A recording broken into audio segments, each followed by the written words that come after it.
And just like that, we are onto the hump matchup of the day, the third of 5, RentFree taking on Unemployment. CJ, we have finally seen a loss by RentFree. What's going on? Come on, you know what's going on. We've seen Bank 62 times. Is what's going on. People are figuring it out. And it's not like this is some revolutionary thing Nocturnes did. People see that you play the same map, so they counter. And highlight players maxily here, okay? Let's talk about them. Yes, Dexter and Filthy, they had bad games. They got countered. Nocturnes knew what they were doing, okay? But Max, I watched the student T3, okay? And right now on the coach stream, there is a last alive counter that is probably being put up as we speak, okay? And I know Max can put more impact into a game than what we're seeing. I've seen it. And he was doing it against a lot of guys that are currently in NL right now, the likes of the Gunners and whatnot. He was doing it, okay? So I don't know what's going on. I don't know if it's the fact that they played Bank 62 times, and that's why he plays a more like, anchor in the boot type game, on Bank, where he's not able to contribute as much. And that might be the reason why we're seeing him not doing what we've expected him to do, transitioning to CL. Mm-hmm. So maybe that'll change today if they play a different map. Well, a little bit of a treat for the viewers. Unemployment. We haven't seen them for a little while because they were off stream yesterday, Connor. I think Unemployment isn't really a treat for most people, but if you're a viewer and you just really love this team, you're going to be incredibly happy because guess what? We finally have the full roster. Mikey is back from his vacation, or injury as we usually like to call it, and he's joining in on everything looking good. This is the normal roster, and Mikey, he's coming back through. Unfortunately, I thought we were going to have our off-stream games where he went like 14-12 and did very good on a nice flex roll, kind of dropping back from the entry, playing a little bit more passive because you got the likes of Hat and CZ. So, a lot of eyes on him today.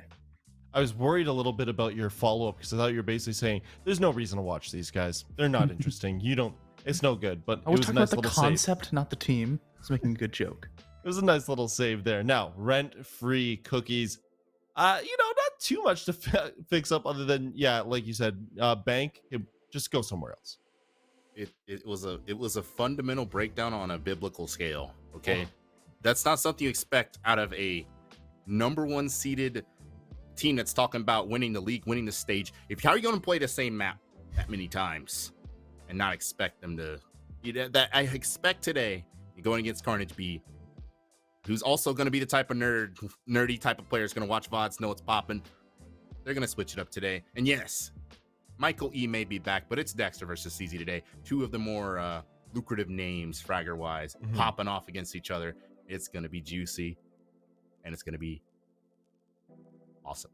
Now, as you said, Connor, for Unemployment, we finally get to see Mikey. He did well yesterday, as you said, but now we actually get to lay eyes on the Magic and this team as a whole. Yes. So, Mikey, I'm going to stay for just a little bit, but I want to continue and really build off of CJ's point of prime time Dexter versus CZ. Unfortunately, CZ in prime time hasn't been good. It's been rough. Off-stream games, he's looking so good, 18 bombs every single day. But I talk with CZ, and he goes, I just get really nervous on stream. I'm going, his heart's beating 200 beats per minute, and he can't even think straight. It's how are you going to really perform when you're so worried about all the people watching your every single mistake?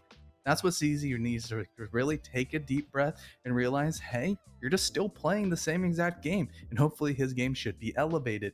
And having a real sense of overall consistency and stability might help him because he's not going to have a different teammate every single week. Mikey is back. He's going to be locking up that flex roll. He can really kind of play a little bit more aggressive as a flex or stay like he should be. He's a smart player.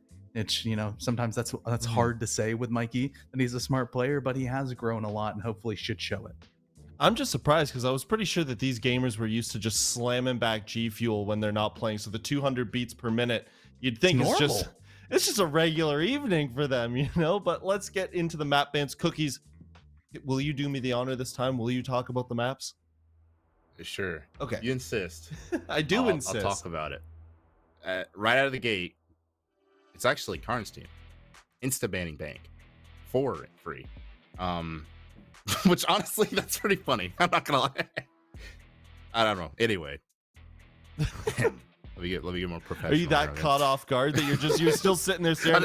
All these other maps have popped up, and you're just like, look at that. Would you look at that? If RentFree just didn't ban it again, but Karn banned it for him. And yeah, skipping along, we have RentFree Skyscraper ban, which is kind of funny. That one I actually want to highlight because it's like, I don't know, watching Karn's team on Skyscraper last stage, they look like a bunch of, I'm not gonna look like a bunch of Muppets. They look like they never saw Skyscraper in their lives. So RentFree banning that out is kind of alarming. You also see the theme park ban from Karn's team. Map RentFree and Dexter in particular went absolutely nuki dookie. That was where he had the +7 entry, and he's still leading the entry leaderboards to this day off of that game. So you had a choice between Oregon and Chalet, which quite frankly, both teams should feel at home on both of these maps. Especially RentFree, because allegedly in the qualifiers, this was one of their nastiest maps. But that's off stream. We actually haven't seen it on stream and what it looks like. Yes, we have. How they play it. Gamers Without Borders. Where, playing Connor? Against T1 teams and looking dang good.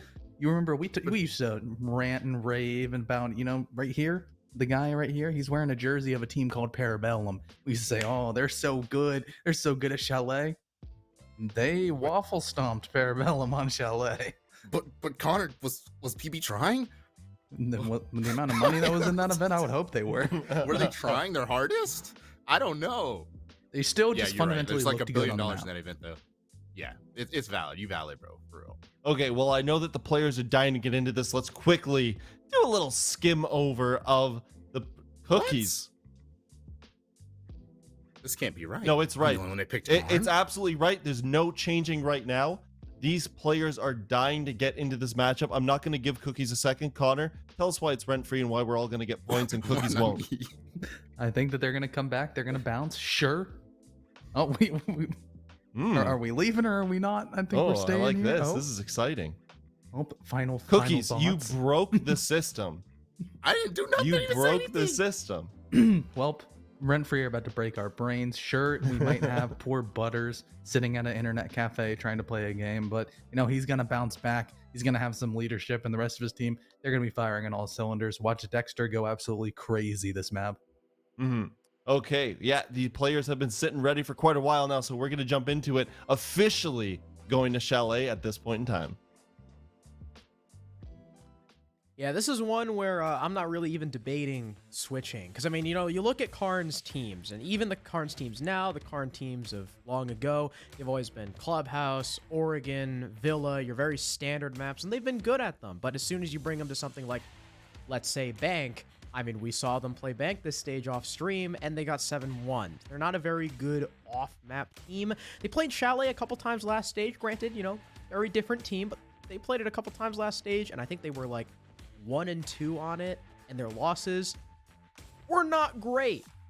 And against RentFree, I mean, we've seen how RentFree plays. I feel like Chalet is going to be their playground. In theory, if RentFree are playing like they have and are not playing like they did yesterday, then we'll be fine. I have based all my predictions today off of the closest possible result, what happened yesterday for the most part, but this one I've gotta rely on the fact that RentFree have just looked really good this season, really good this stage. And aside from their poor decision to take Nocturnes to Bank yesterday, it really is a team that should be favored in this matchup, is favored in this matchup based on our predictions. But this, again, like the games we've seen today, I am imagining that at least this first half is probably going to be a bit back and forth. It's a Karn team, like you said. It's unemployment after all. They are nasty when they're firing on all cylinders as well. So it really could go either way, but we can move on from the speculation and actually get down to the nitty-gritty as our operator bans are well underway. The Nook ban on Chalet, that one stands out a bit because this is not Bank. This is Chalet, so the Nook isn't usually as useful, but still dangerous nonetheless. Yeah, these are bans that all make sense with the exception, or I shouldn't say all make sense, that are all standard, except for the Nook. A Nook ban on Chalet specifically is a bit of an odd one, but, I mean, unemployment are known to play her quite a bit, so makes sense there. As Connor had mentioned, we do have unemployment 5 strong. Whitlock, who was playing earlier in the stage, was just a sub. It is actually Indy who is on the roster. Whitlock voluntarily took a step back to just kind of, you know, focus on himself, maybe focus on college, things like that. RentFree are going to start down in the basement. Not like the Chalet game we saw yesterday, where, curiously enough, the defending team started on Master. I think that was Gaming Gladiators. That was really weird, but it's going to be normal. We're going to be on Garage, which has, you know, come in full force in recent times. It used to be the worst site on the map, and now it's actually one of the best people would consider. And Butters immediately picking up that Azami. She's on ban. Looks like we're probably going to be seeing her 9 out of 10 times this map. Yeah, I know I've said this a million times, but I love watching the way defensive teams run with the Azami and exactly how they choose to set them up. So many different ways to utilize those Kiba barriers, whether that is for a roam, for a specific power position, for every single one of your players on the team, exactly what you're looking to do. A lot of freedom, and you can put them anywhere you want. But like you said, this attack is the thing that we've got to focus on, because they've got a Glass, they've got the Ying, they've got a ton of smokes, they've got the Osa shield, and they are gearing up for a quick push. Oh, perfectly timed Kiba barrier from Butters, but the next one won't be as successful. Black Eye gone, Kiba gone, Mute Jammer gone, in comes the Thermite charge, but the impact is there! Oh my god, I love that. I do that all the time in like my stupid little unranked games. It pisses people off to no end. Unfortunately though, it's placed all the way on the right side of the wall, and that means the Azami's impact can't get to it, but what it does mean is that the area you have with which to operate as the attack is much smaller, and the Kiba barriers are still regenerating. They're still going out. Finally, smoke canisters go in. Dexter with the lead-off kill, but there's 2 in kind from Unemployment. Fingerez will pick CZ back up, but Filthy on the run out. He'll land 1. Mikey trades. Hat trying to hit from the back in a 3 versus 2 as Butters manning main stairs. He'll try and keep away the breach, but the attackers have already rotated. Figuring that their initial attempt has already been thwarted, no more Ying, no more Glaz, they can't really get the plant down there. They're going to have to do a full rotation with Karn sticking by that breach, looking for those cutoffs. Hat and Mikey are now the dynamic duo trying to push this backside. They've still got nades. They've still got plenty of utility and an Osa shield to work with. And as Mikey starts to move his way in, he's going to be staring down Twist. Butters coming into support from blue. Karn now repelling up to the roof. Curiously enough, not quite sure where he's going with that one, but the nade lands perfectly, destroys Twist's shield. Now he doesn't have cover with which to play behind. He is working his way around this site as a result. Doesn't feel quite comfortable, nor does Butters. We're seeing him dart back and forth, unsure of where this push is going to come from. Love the early skirmish on that breach, but now that skirmish on the breach has turned into a pinch on the site by Unemployment, working their way in from these main stairs. That's Karn himself working his way around, while Hat works his way in from the back. Back turned, that's Twist, doesn't know which way to look, and Mikey swings the angle and deals with Butters finally. Love that early back and forth, and shocking to see Butters last alive, given that he was the one challenging that breach head on at the onset of the round. Yeah, tons of kills happening on that breach from both RentFree and Unemployment, but Unemployment just eking out the victory when it comes to that trade game, mainly due to the Finkerez picking up CZ, forcing the defenders to re-peek and finish him off, allowing for more trade potential from Unemployment, but also the Finker herself, Hat, pushing from the back and getting a freebie. I think it was Dexter who started off the frags, if I'm not mistaken. I think it was Dexter onto Indy? Yeah, that would make sense. It was Dexter onto Indy, because CZ's the one who got rezzed by the Finka boost. But even though RentFree got that opening frag, Unemployment still kept up, and even though their Glaz went down early, still got a lot of those trades through those smokes among the chaos that was happening in and around the site. And in that 3v2, Unemployment looked a bit indecisive, but at the end, played it perfectly. Especially with that shield going down, Twist couldn't properly contest the wine doorway, turns his back and allows Hat through. It's a freebie for Hat, and from there the 1v3 from Butters. Even if he kills Mikey on that Osa, he probably still gets traded back by either Hat or Carnage B. Really tough position to try and get himself out of. So beautiful first round from Unemployment, despite the rush not necessarily working out exactly as intended.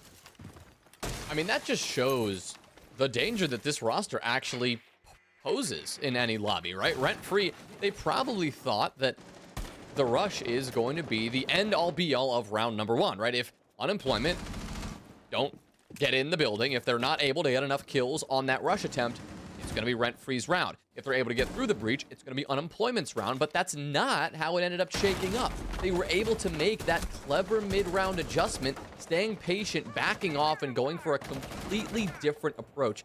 That was really well done, and it's a very good sign for Unemployment that whatever they've been cooking up over the last 2 weeks, potentially, has worked out. Regardless, we move on to round number 2, but the result so far is the same. First kill, this time from Unemployment. Maxley quickly responds with a kill onto Hat. So Dexter off the board first, and that the adaptation last round is also a big shining point for Unemployment, because remember, one of the biggest criticisms for them in the previous couple stages is that if their plan doesn't go perfectly, they really struggle. Last round, they showed an incredible amount of adaptability, and they've shown a lot more adaptability throughout this stage with a much more, I would say, a much more fluid roster than they've had in the past, and it's definitely looking better for them. As Hat goes down, like you said, to that trade, they're at least able to find Maxley, and Filthy trying to come up the staircase is caught by CZ, so good flank drones for Unemployment. They avoid the C4 as well, the only remaining C4 from Butters, as Twist dies and completely removes those gas canisters from the field of play. Butters gets one, but Mikey comes in with his second skeleton key kill of the game, or rather of the round, that is, and gives Unemployment their second attack in a row. And making it look pretty easy, I gotta say. Normally, I mean, even though this map is generally attacker-sided, normally defensive setups are harder to chew through. And Unemployment, they have just sprinted their way through the setups now 2 rounds in a row. The first round, of course, we talked about the rush, and then we talked about the adjustment, but in the second round, there was nothing rushy about that. It was simply really well done. Working their way in from that library side to start, pressuring up, trying to deal with Maxley on that main, or rather that top office wall. The thing was, Maxley was able to get a kill, but Unemployment, they did not falter. They kept on the gas. They continued to take that top floor control, and then they allowed that to really guide them through the rest of the round, taking the site control, getting that final kill over in trophies. Yeah, so 2 in a row, like you said, Harrison, is a great way to start. RentFree, now on the back foot, have to try to make some adjustments of their own, find a bomb site that they're more comfortable with. Mikey swapping off the Buck onto the Nomad as well, maybe figuring that Unemployment are going to go for another direct, and you've got those air jabs to keep RentFree from retaking. We'll have to see how Unemployment play it, but one caveat there is, of course, to winning these 2 first rounds in a row is that it's Chalet attack. As we all know, Chalet tends to be a little bit more attacker-sided than usual. So I think Unemployment's real test is going to be whether they can confirm a 4-2-half and then how they do on defense, because we know RentFree, their entry game, if allowed to happen, is just as devious on the attack as it is on the defense. But no, it's not a direct. I was wrong. It is a full top-down clear from Unemployment. So they want to take this control, take it completely, and set up those air jabs to prevent the defenders from gaining any ground back.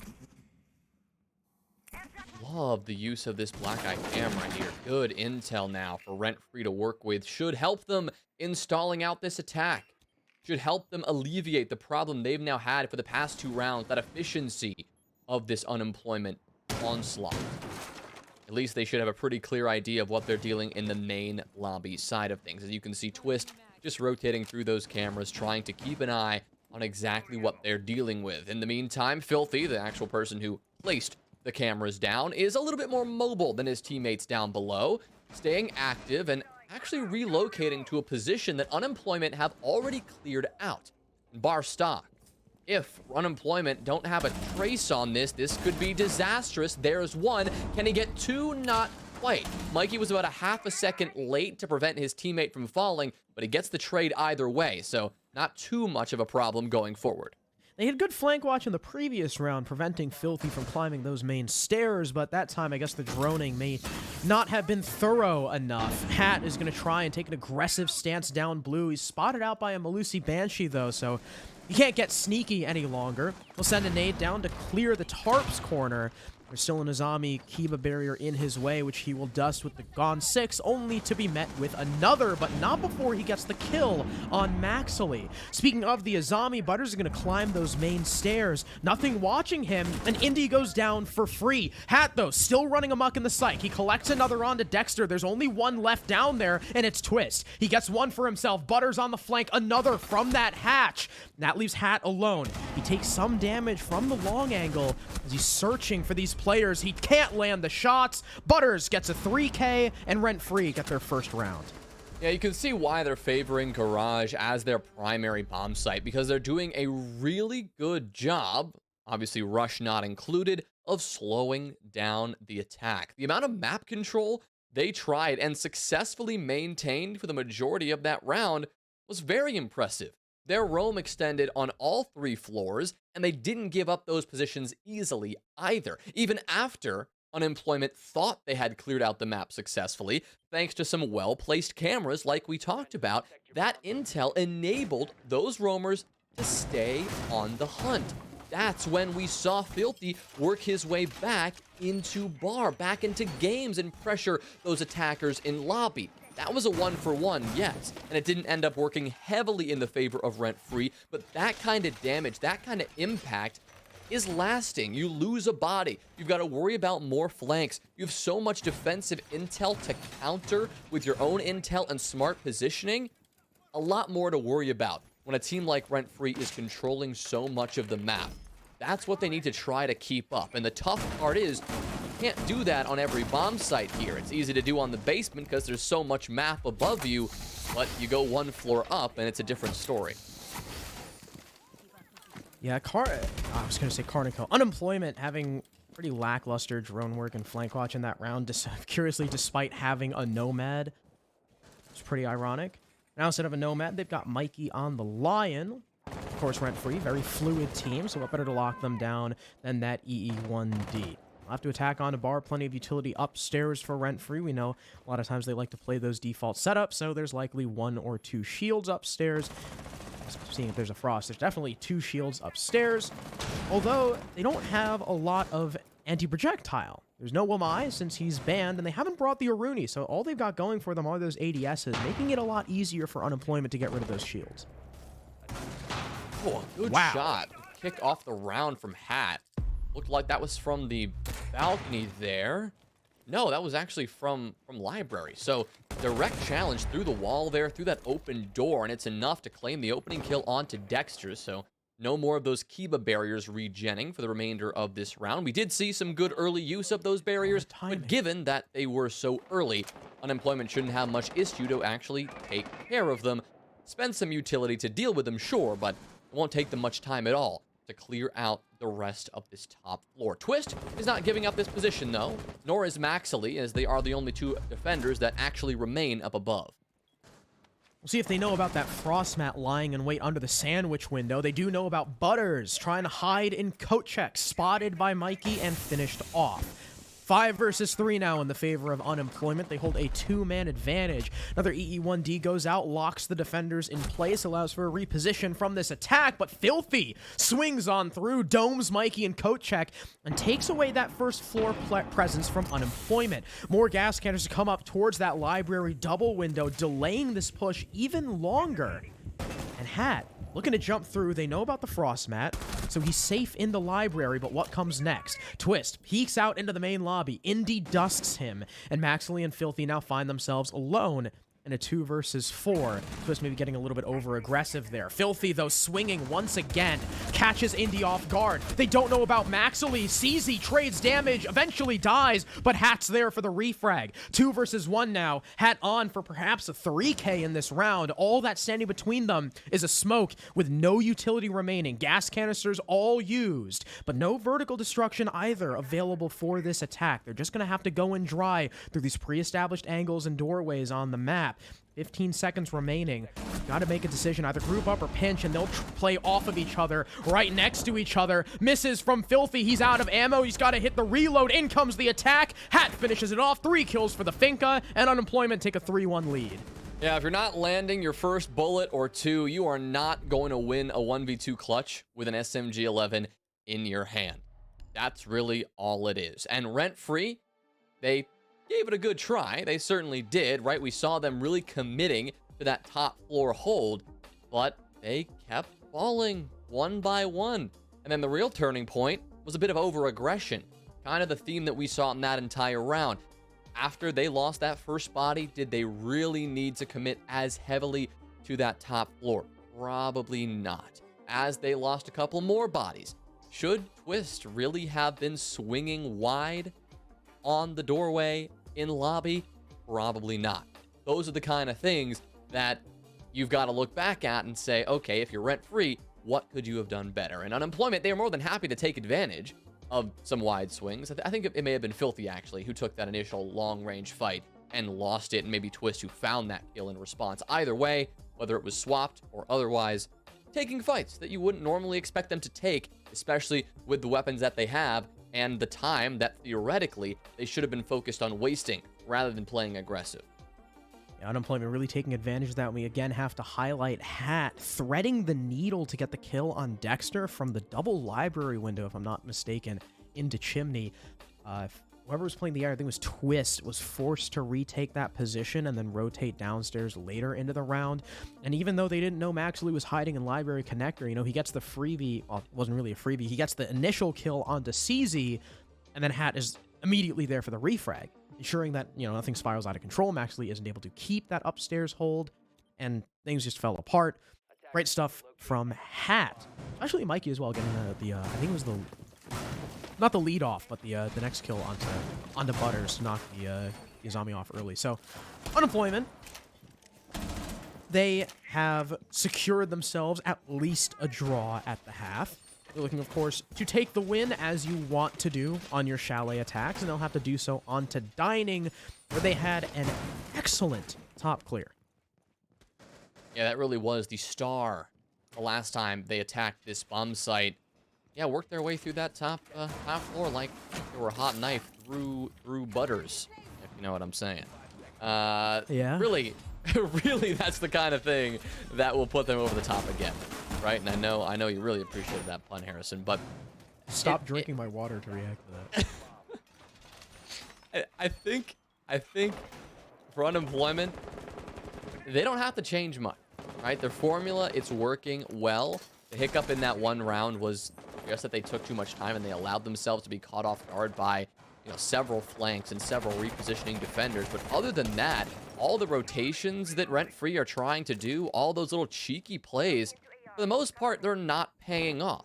And inherently, those plays are high risk, high reward. If you pull it off and it works, you'll win a round. But the chances of you doing that and succeeding are pretty low. It's only going to happen every once in a while, and the scoreline right now is indicative of that very thing.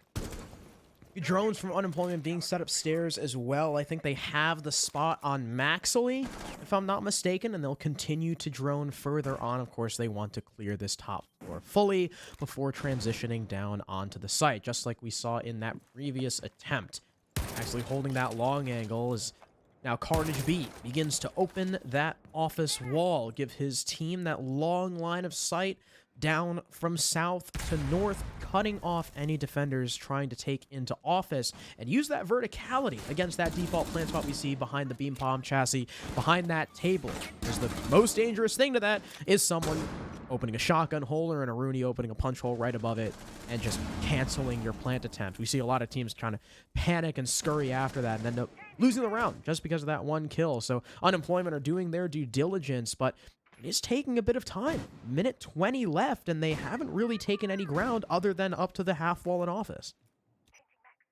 Yeah, office is only halfway there, and that's just halfway there on the first half of the clear they need to get done, right? You got to clear out the top floor first, but that isn't even the bomb site. They still need to work their way through Maxley, through what appears to be quite a competent hold here. But as I say that, Dexter falls. Maxley looked like he was soon to fall after, but he hangs in there just a bit longer, long enough for Butters to use that intel and pick up that kill onto Mikey with the C4 from below. Hat's also been dropped in the skirmish, so it's a 3v3 and it's still anyone's game. But if you're thinking about the advantage right now, it's RentFree. holding all of the cards because they have 30 seconds left. Rather, Unemployment only have 30 seconds left to get something done. RentFree, only 25 seconds left to burn. Filthy will lose his life, though, and that's a problem. 3 versus 2, but Twist has 3 gas canisters remaining and only 15 seconds to delay. Twist, use your utility. Finally, he'll send it out on Trophy Stairs, but CZ just walks right down through it. That'll let Twist know where he is, but he loses the fight. 3 kills for the Iana. Indy finishes it. Unemployment take round number 5 out of nowhere, especially because Twist, as Smoke, with 15 seconds left, couldn't be bothered to use his utility. You have 3 left. Just pop one on Trophy Stairs, pop one on the hatch, and there you go. You've locked off every possible angle that the attack can come from. But he waits way too long. Waits till CZ is pretty much halfway down the stairs and loses the fight. A buddy ace between CZ and Indy to lock out the round. When Had got that whiff on Maxley, I really thought it was going in RentFree's favor, but those 2 players finding everything they need gives Unemployment a 4-1 advantage. Yeah, but a 4-1 advantage, it really feels like it's about to be 5-1. It doesn't seem like we've seen enough from RentFree, even on the Chalet defense, to show us that they can take another round. The one round they were able to secure, like I've mentioned before, it came off the back of a couple of cheeky flanks and some well-placed trades. Unemployment, they have not been caught off guard by that kind of strategy since then. They weren't caught off guard by that strategy before. I don't think that strategy is going to give them a lot of trouble going into their final attacking round. Looks like we're going back to Garage as well, coming out of this timeout. So a site that Unemployment have attacked on 2 separate occasions and should have a pretty good understanding about what they're walking into as well. This sets up really well for them. The only solace, of course, that RentFree have is that last time they were here, they got cheeky with it, they tried to control the entire map, and that part of the defense was very strong. Yeah, the one thing that Unemployment should be paying attention to in this round, because everything else they did was right, is the flank game. They need to lock down those flanks. And rather, the other thing is that they need to have better initial drone work, because Filthy was able to fly under the radar and went 1 for 1, which really should have been a free kill for Unemployment. And after that, it was the Azamia Butters to wreak havoc upstairs, getting that flank down, really winning the round for his team. So as long as Unemployment doesn't let those flanks happen, they should win this round because, again, like I said, everything else they did was almost perfect. Also, you know what I just noticed? You know what's pretty incredible? 5 rounds in, and Carnage V is 1-1-1. He has seen a total of 3 people. And I mean, hey, as the hard support, that's what you want. He only lost 1 round, and he only died in that 1 Exactly. round. So he's looking good. Karn Staying is the alive, win doing his job. Like you said, Harrison, textbook hard support work. But Unemployment, they can't just rely on their support, at least in this early round. You know they need to let their fraggers shine here. Hat's going to have to do something. About to say Indy should probably get to use with those Twitch drones as well, but unfortunately, Indy won't get a chance. Hat will, though. Right on cue. Takes down Filthy, one of those defenders who was a little bit too far extended for their own good. But the thing is, when there are 1, well, there are, what, 2 more of those defenders doing the same thing. CZ is on the hunt. Butters has fallen back in the meantime, but right now it is just the waiting game as Unemployment try to track these defenders down. It's kind of like what we saw yesterday. Not exactly like what we saw yesterday with Nocturnes versus RentFree, where Nocturnes were just utterly dominating the entry game, because right now these 2 teams are 3-3. But when RentFree does get the entry pick, someone from Unemployment is right there to get the trade. It does not stay an entry for very long. So Unemployment have been doing great in the trade game so far. I mean, both the rounds that they've lost, or sorry, the only round they've lost was a very close round, down to a 1 versus 2, and if Hat just didn't whiff on that guy connector, you know, it becomes an even closer one. They're able to get their way down the lobby. They're using their vertical destruction. I believe, yeah, they're getting that breach down, and Butters is unable. No, he does, in fact, impact it, but Of course, there's another exothermic charge to answer. The Kiba barriers to try and protect that verticality keep getting destroyed. CZ almost caught off guard, but Butters will back up. The wall will be open, and Hat gets a kill, but there's the flank. Not locking it down. It'll punish Unemployment. Dexter, a freebie onto CZ, but Mikey finally trades it back, and it's a 3 versus 2. Man advantage in the favor of the attack, even more so as Maxley wide swings blue despite knowing the Finka is there. Now Butters is alone. He'll get one. The second onto Hat as the Finka whiffs. Karn is now alone. He's got to win it, but Butters clutches. 1v3 for the Azami to give RentFree a little bit of hope remaining in this map. A clutch that just should not have been possible, but Butters puts the team on his back and just makes it happen. I was already thinking about what I was going to say about Unemployment's victory in that round. In the half, it was feeling and looking like 5-1. A messy round number 6 for them, no question, but it looked like it was curtains. It was a 3v1 on the site, yet they isolate gunfights and allow Butters to just take them and win them. First two was especially impressive because those weren't just 1v1s. It kind of was a 2v1 with Unemployment, 2 of those attackers being in the right place at the right time.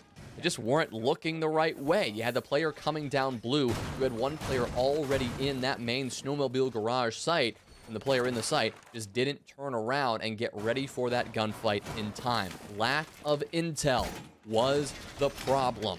And even though it looked like they were going to pull it out regardless of that issue, RentFree, Butters specifically, were able to capitalize. So they emerged with 2 rounds from the half.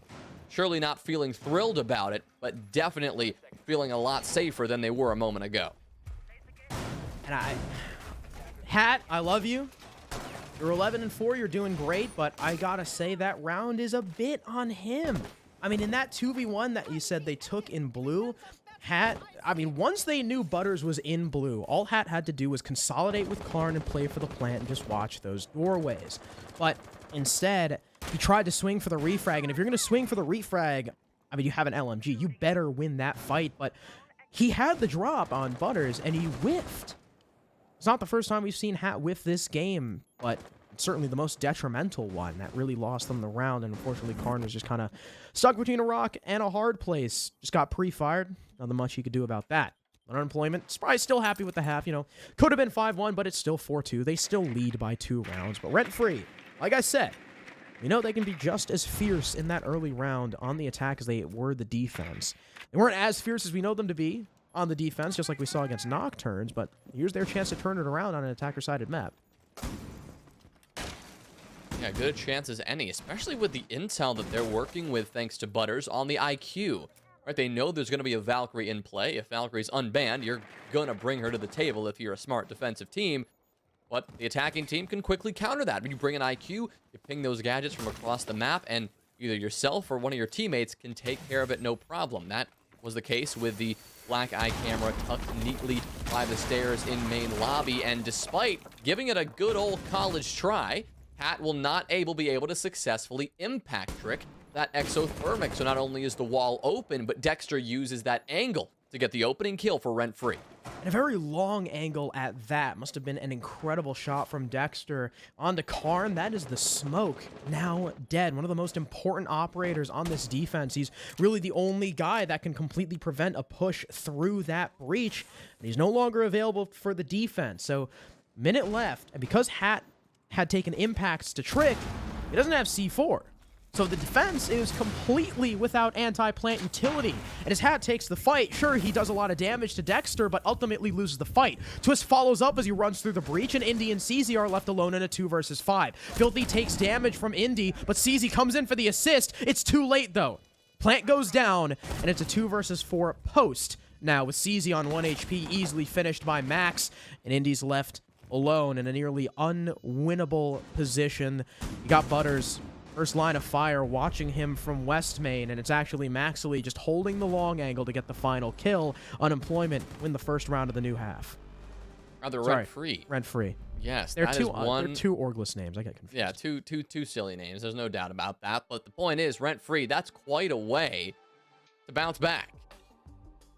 from what looked like a 5-1, and now it's actually just 3-4, a 1-round deficit instead of a 4-round deficit. That is a sizable difference, and that was likely to give them a heck of a lot of confidence going forward into the remainder of that attacking half. That round was about as clean as they come. From the opening pick to the final moments, it was RentFree all the way. Textbook objective work as well. They didn't over-commit to any sort of roam clear or map control approach. The site was on the first floor. They didn't really bother with the second. They decided to go very direct, straight opening that dining wall and getting kill after kill. As a result, it was nicely done.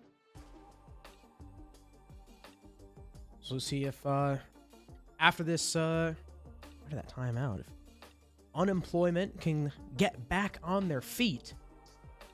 You'll see them go to bar instead of dining. They've got 2 shields, one on the smoke, one on the thorn, not bringing the frost like we saw from RentFree. Hat on the Azami now. We'll see how he does with those Kiba barriers. He, again, has been the standout performer, not just on his team, but in the lobby thus far. And now armed with the Azami, there is a lot of damage he can do if he plays it correctly. RentFree, a lot of utility to deal with that. They've got the 3 Gone 6s on their side. They do lack a little bit in terms of nades, but shouldn't be too much of an issue. There is a lot of indestructible utility for unemployment. You know, the 2 shields, the Azami, the Kiba barriers, the Malusi Banshees, bulletproof cam as well. So actually, I take that back. The lack of nades may hurt RentFree. We'll have to see. I mean, 4 nades is something, but it just means you can't miss.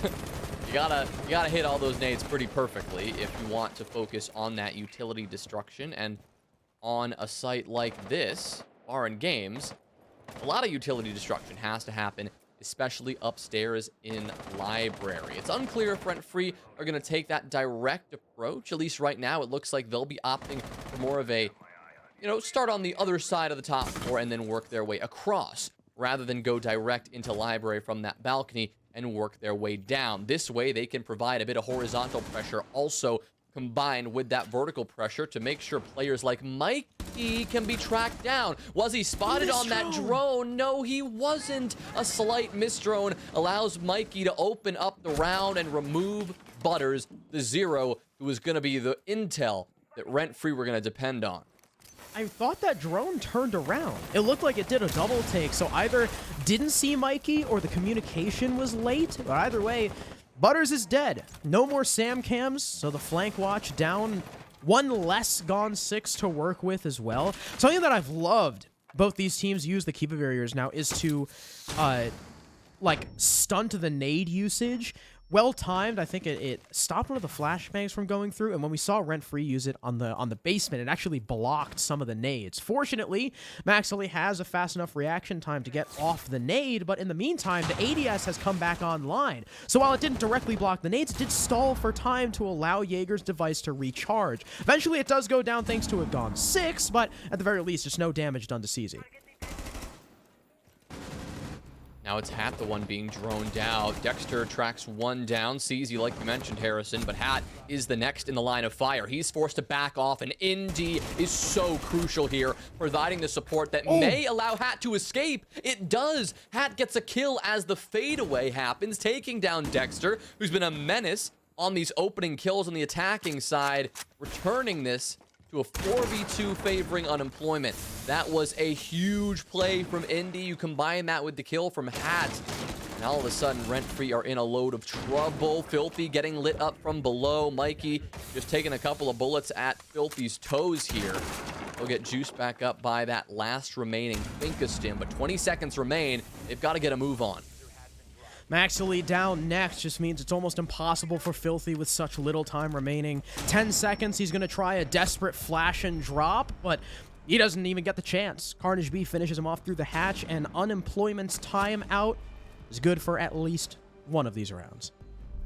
Yeah, they're able to regroup, keep things together, and put something together on the defensive side as well. First time we've seen them do that, showing us that if they just stay patient, if they just force RentFree into that top-down clear, that they can hang in there and stay in the fight. But that was 1 or 2 bullets, 1 or 2 gunfights away from being a rent-free round. I mean, you had Indy on the top of the blue stairs. Had he not come up at the perfect time, Hat was probably dead. Hat was probably about to get pinched by 2 or 3 attackers at once, and then you'd have lost that critical player holding down Library, keeping that game's hatch safe for the time being. With Indy stepping up at the time he did, Hat could stay safe, Hat could linger for a moment longer, and instead of taking a 2v1 or a 3v1, he just took a 1v1.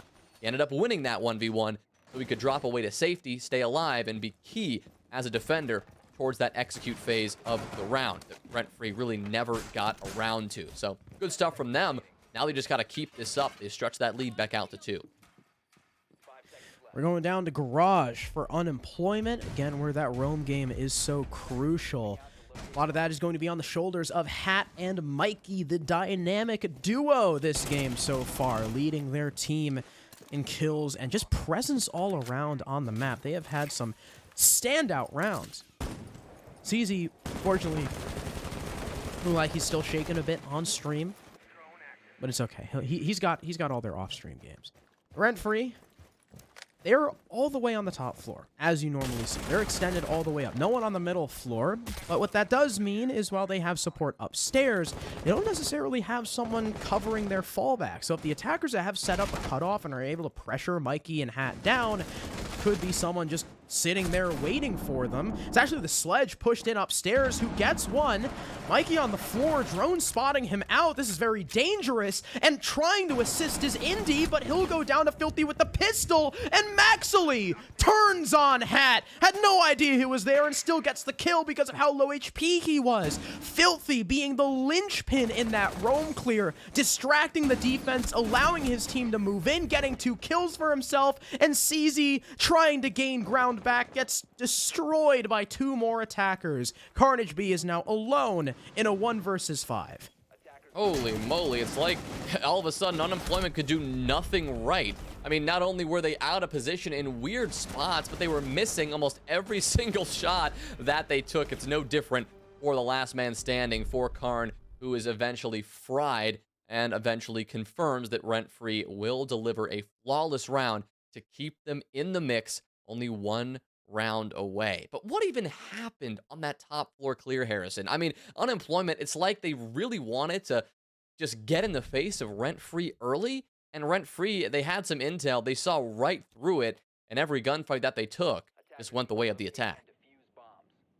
Yeah, that was, I mean, again, a whole lot of whiffage from Unemployment. Good positioning from RentFree to move in on those defenders. I mean, I talked about them having maybe a cutoff downstairs, but they didn't even need it. They just shoved Filthy in through Office. He takes the fight with both Mikey and Hat, downs Mikey. Hat is now stuck really in a corner. I think it was Indy tried to come upstairs to help, but gets killed by Filthy's pistol.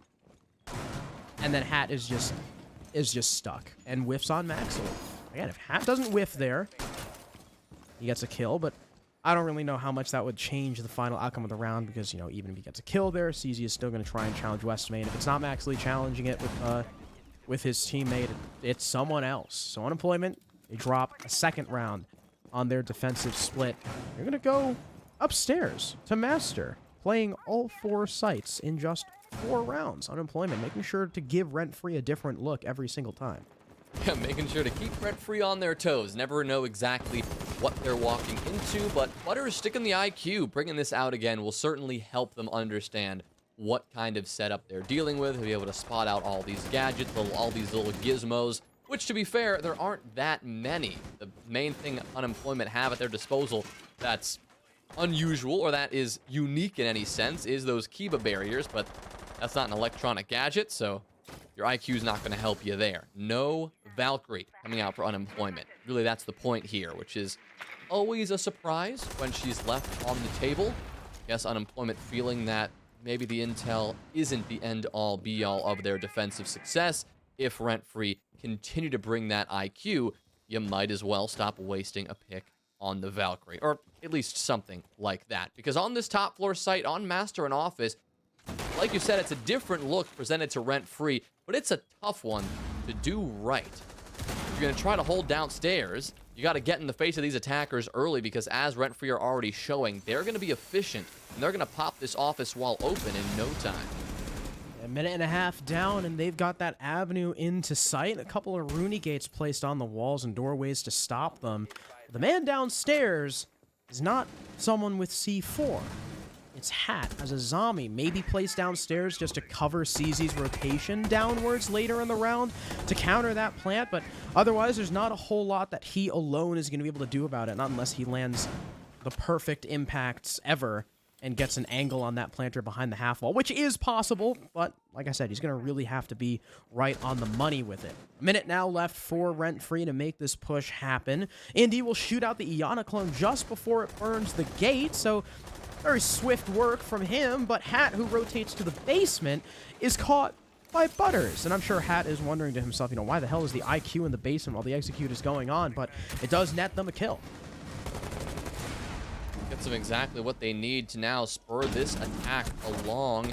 Indy takes a very important fight, but ends up going 1-for-1 as Filthy is there to get the trade. And you know what that means? It's time to get this bomb down. Well-placed smoke, though. Well-timed. Will prevent RentFree from moving in and actually taking that control. But Butters is still in the mix. Maxley, he's still firing on all cylinders. And even though Twist has been down, Mikey, he's not going to be able to do much. Wait a minute here. All of a sudden, it's a 1v1. But Maxley, he is still around, and he makes sure to prevent any sort of dramatic clutch attempt in the end by Unemployment. But guess what, Harrison? That means we're all tied up at 5s.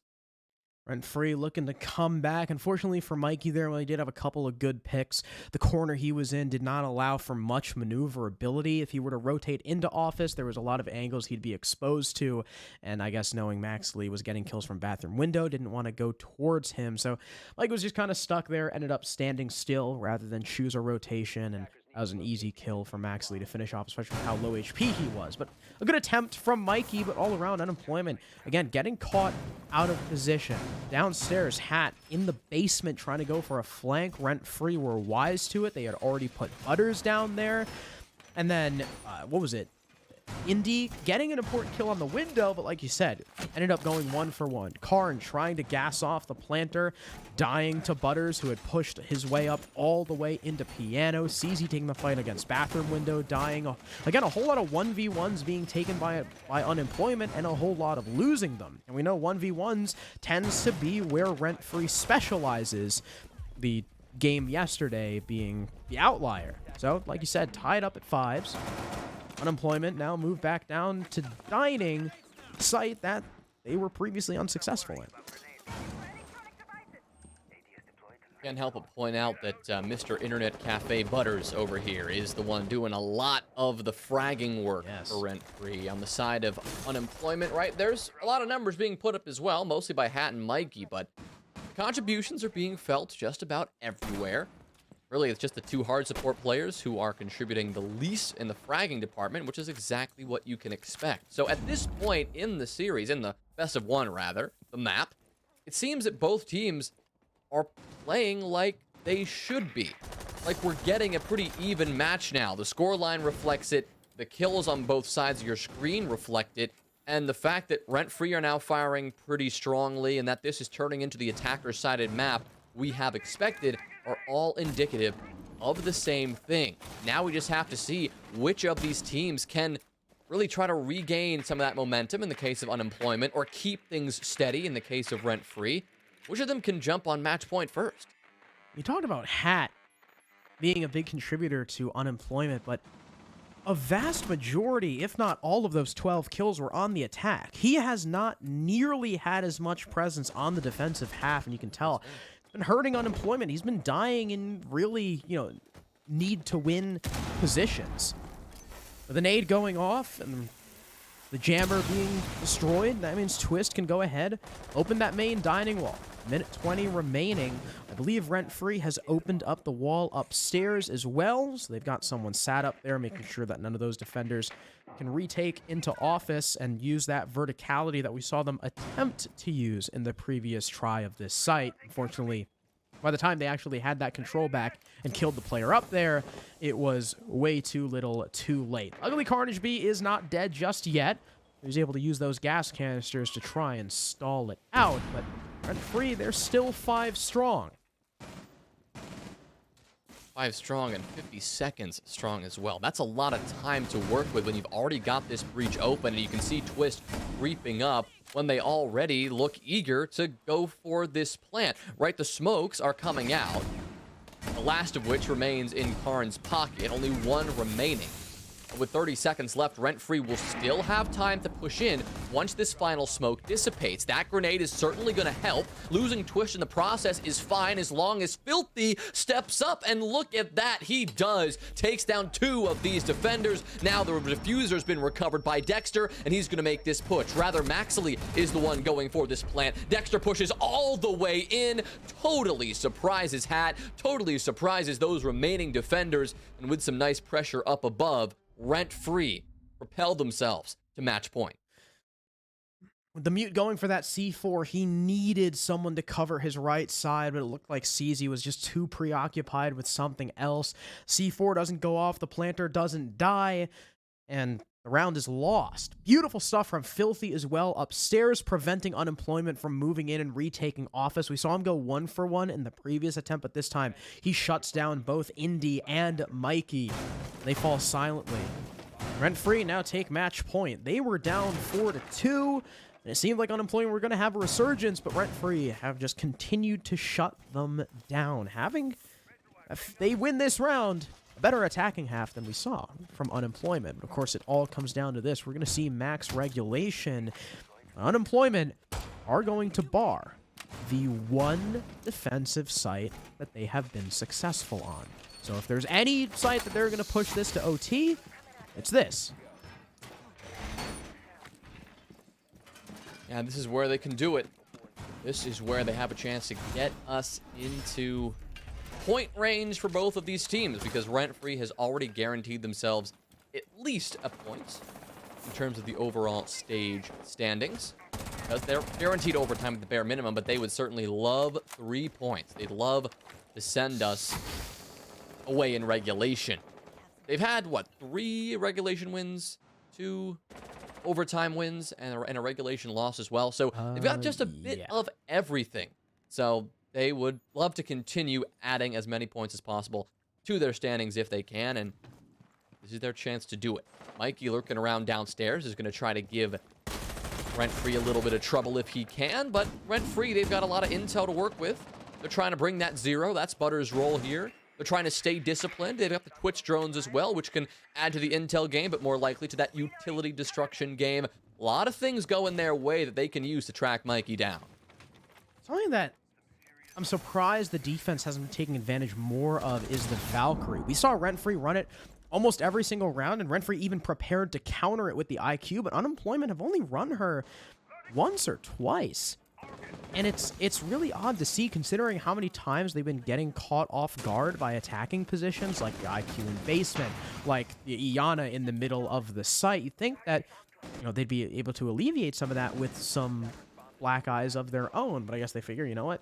For right now, they've got the Razor Blooms from Thorn for info, they got a Bulletproof and the Banshees from Malusi, and that's going to be enough for now.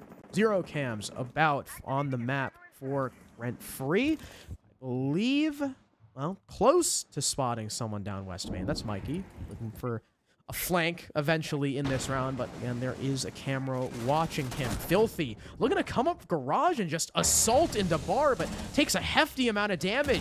Dexter takes out CZ before Mikey refrags onto Butters. Dexter's going to try and keep taking top floor, but there's no one else for him to find. He's got that control under his belt. 0 cam now being destroyed, but they know where Mikey is. Filthy, still very low on HP as the gas canisters come out from Carnage B, but he's only got 1 left. There's still 45 seconds to delay. You can see they've got pings. They know Mikey's over there. Dexter's sort of on the hunt, looking through that slim angle. A thermite charge goes out. I'm not quite sure where, maybe on a reinforced hatch, but as Mikey goes down, Unemployment, they lose that man advantage, and RentFree are looking like they want to execute. Indy puts a stop to 1, but Hat is very swiftly traded out. Now it's just Karn and Indy, the 2 support players, to clutch up. Filthy, now that he's been healed up to pretty workable HP, he's going to contribute in the end. Twist takes down one, and Indy, last player standing. There it is. Filthy, right on cue, swings around the other side, and RentFree coming out of the half and looking a bit in trouble after the first bit.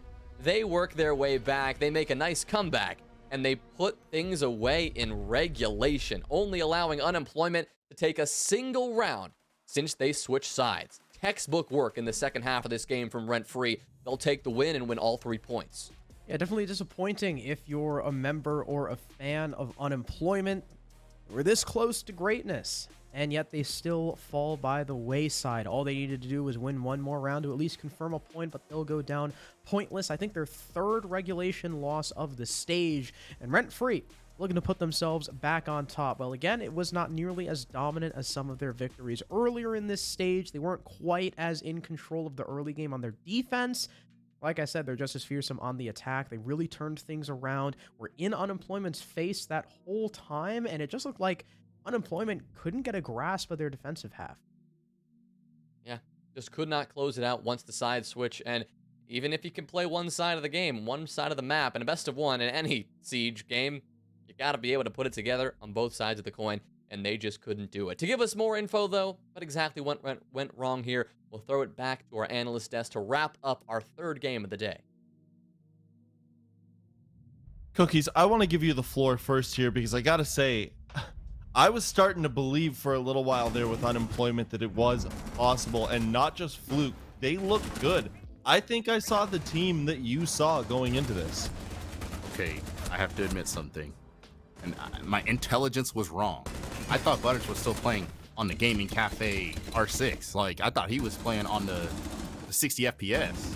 But it turns out he's back on his setup, which was why I voted for Unemployment. I thought Butters was going to be ineffective. That was the opposite today. Butters literally saved this game for RentFree. Yep. His Azami play on the basement was just utterly textbook. He's throwing the gum wads at the ceiling to block the mute jammer on the wall from getting it was just beautiful. And he 1v3'd, and from that moment, because to be honest, it was looking like Karn's team was gonna have a 5-1 lead going into their own defensive half, and Butters just 1v3'd, took all the momentum out of their sails, and it was an attacker-sided game through and through, right? Like we all agree there. Everybody's attacks were crispy and clean. Before Connor gets his say, I think you're exactly right when you say that with Butters, because while, you know, RentFree, they can talk all the talk they want, they really only had an attacker half, but Butters was there throughout the entire game, wasn't he, Connor? Yeah, I mean, overall, as soon as the attacking side swapped, everybody else got involved, but on the defensive side, it was just Butters. And that clutch, round 6, absolutely changed everything. It's the difference between a 4-2 attacking half and a 5-1 is absolutely massive. That's almost insurmountable on the side of RentFree to overcome. But then, I mean, they kind of did the exact same thing and went 5-1 on their side. So, maybe they could have bounced regardless. But overall, just every attack for both sides of these teams. You were talking about the Azami play for Butters. It was just as good on Hat, especially up in that library round. Like the way he was just able to maneuver between all of the different display cases and then still get aggressive still looked great. But overall, just that little bit of extra aggression on the side of RentFree made the difference in the game. Okay, so now it is time to talk to Filthy. We'll let him get a word in about his team and about their victory. Filthy, congratulations. Big win for you guys. How do you feel after this one? We feel great.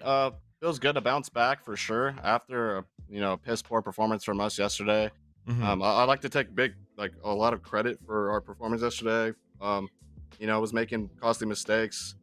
Didn't adapt really well to what they were doing, and I wanted to turn the page and get ready for today. I was hearing rumors that Carnage wanted to take us to Chalet. It's our best map. I don't get why they would want to take us there. My next question was going to be about Chalet, because I noticed that you had a little something to say at the end of the game about it there. You guys obviously very confident on that map. Yeah, it's our best map by far, and the better teams, in my opinion, banned that map against us, and Mhm. I don't get where the sense of confidence comes from. Mhm. I mean, we work at it every day. I mean, it's our best map. I don't get the decision. I think they would have had maybe a Mhm. better chance playing us on a different map, but hey, I'll take it. I have free 3 points. I don't I don't Now, care. needless to say, I guess that means that when you guys did go down in that attack or in the defending half, it is an attacker-sided map. I mean, yourself and Dexter in particular had unbelievable second halves to the game. Yeah, start off slow again. I mean, it's just us starting off fast. We need to be more consistent at it, and Mhm. that falls on me again. Like I'm the most experienced. Well, almost. I would say the same with Alex. I just feel like I need to tell Dex we need to adapt better. I feel like Mhm. we're peaking too much. We're overextending. We're not really playing together. And that falls on me. Mhm. But we just gotta work on being faster, being consistent. Like just starting off fast and make sure like you don't have closer games because I feel like we should have 7-2 these guys Mhm. 7-1.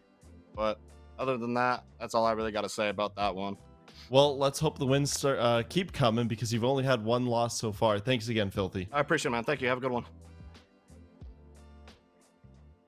I mean, if that's not a statement, I don't know what else is. They got one loss on the season. They were not happy with it, and they decided to come back and get another win. And it sounds like any team needs to pretty much look out for these guys moving forward and not underestimate them, even though they are a newer team. Anyways, we're going to flip to a quick break right now. We have two more matches coming up today, both of which will feature TTK, but the next one will be against One Shot.